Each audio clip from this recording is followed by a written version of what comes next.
জয় মা তারা, জয় মা কামাখ্যা। আজ আপনাদেরকে বলবো বাস্তুশাস্ত্র সম্পর্কে। বাস্তুশাস্ত্র যদি বাস্তু মানে আমরা যে জায়গায় বসবাস করি বা ঘর বানাই, অফিস করি বা কারখানা করি বা দেবীর জন্য মন্দির তৈরি করি, সেই জায়গার মধ্যে যদি কোনো দোষ বা প্রবলেম থাকে বা দিক নির্ণয়ে ভুল থাকে, তাহলে সেক্ষেত্রে বাস্তুদোষ হয়। এবং বাস্তুদোষ থাকলে সেই জায়গাতে আয় ইনকাম থাকে না এবং সংসারে দুঃখ কষ্ট দারিদ্র্য বেড়ে যায় এবং ঝগড়া অশান্তি মনোমালিন্য সবসময় হতে থাকে। রোগ শোক জরাব্যাধিতে মানুষ কষ্ট পেতে থাকে।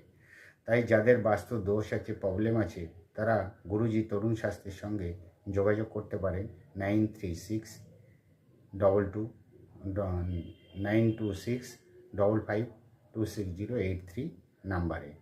জয় মা কামাখ্যা, জয় বাবা কাল ভৈরবের জয়।